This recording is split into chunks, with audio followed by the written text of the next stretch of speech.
This is your Jag Intramural Extra Point.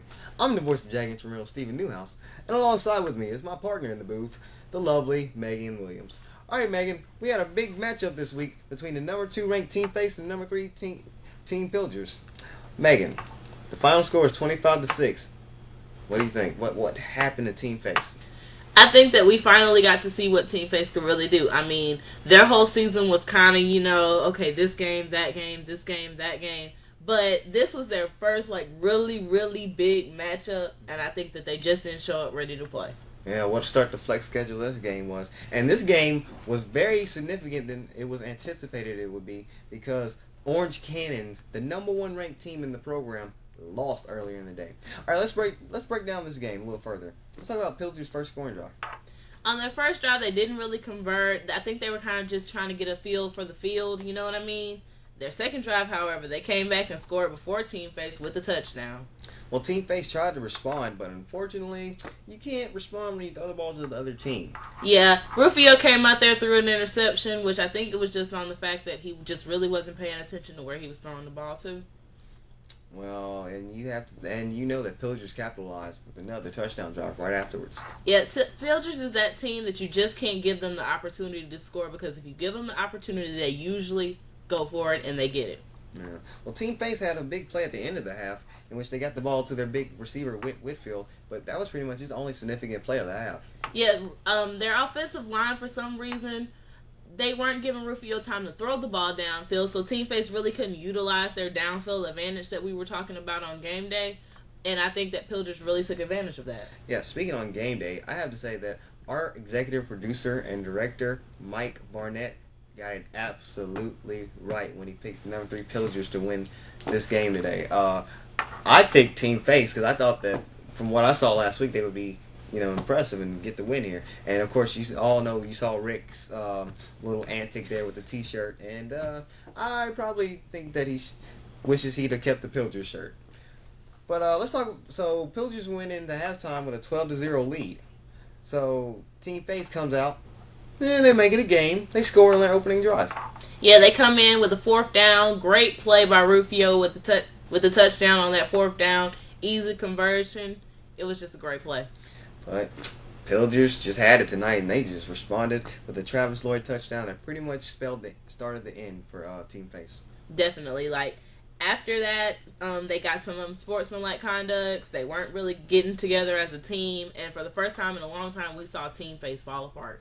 Yeah, it was a scene, in case you didn't catch the game of the week, it was a scene kind of reminiscent of last week when Fire fell apart, because unsportsmanlike penalties were flying everywhere, basically. Team Face they lost their heads. Yep, and that's why the final score was 25-6. As the number 3 ranked Pilgers probably will be the number 1 ranked team in the SN poll when it's released Friday. Alright, let's talk about some of the other action that happened earlier in the day. Let's talk about the fraternities a little bit. And Pi Kappa Phi versus KA. We all picked Pi Kappa on game day, and turns out we were right as they cruised to a 38-21 victory. With Gino's absence, you had a new quarterback in there. I don't think he was really utilizing his entire field to his advantage. He was running a lot. He just wasn't getting the ball to his receivers out there, and it showed. Yeah, many people thought this would be the most exciting fraternity game of the day. Turns out it wasn't even close to the game that Teak and Sigma Chi had. A triple overtime thriller. They come out of the game at the end of the regulation with 0-0 as the score. They both score 7 in the first overtime. They score 6 in the second overtime. But with a late injury by Mark Ambrose, who is Teak's quarterback, Sigma Chi catches an interception at the end, and that was game, folks. Yeah, that was pretty much the end of that one. All right, let's talk about Fire's offense. They were missing a couple of players today, but it turns out they might have found a receiver. Fire today had only 6 players, but they found that new receiver in Mr. Emmanuel. He was everywhere. He was catching great passes. I believe Emmanuel's last name is Davis, I believe. But Emmanuel Davis, pretty good receiver. He should be very involved in the offense as the season wraps up here. Let's talk. It was like upset city tonight.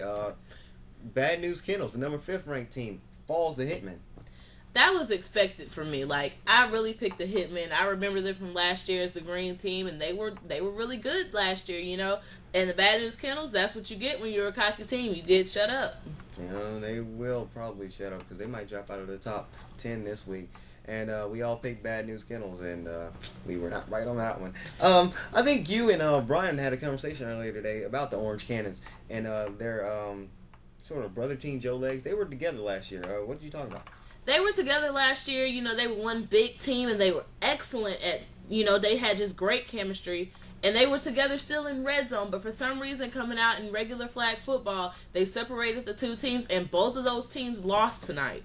So I'm thinking, you know, maybe if the guys would have stayed together, I'm thinking they would have been one excellent team instead of two semi-good ones. Yeah, well, we'll never know the answer to that one. But what we do know is that we have a mess when it comes to the Sunday night leagues. Let's talk about Sunday night men's one. All right, let's talk about Pilger's, Orange Cannons, Team Face. All three teams have losses.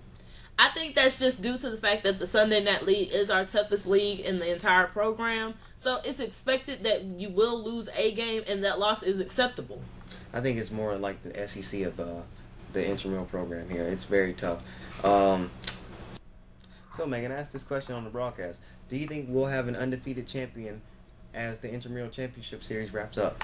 I think Brian was thinking very correctly when he came up with the flex scheduling, because no, I don't think any team out here will go into playoffs being completely undefeated.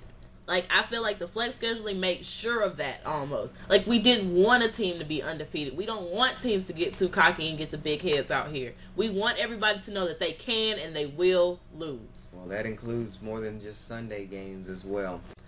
And once again, we don't know where we'll be next week. Wherever we will be, guarantee that we will be bringing the controversy.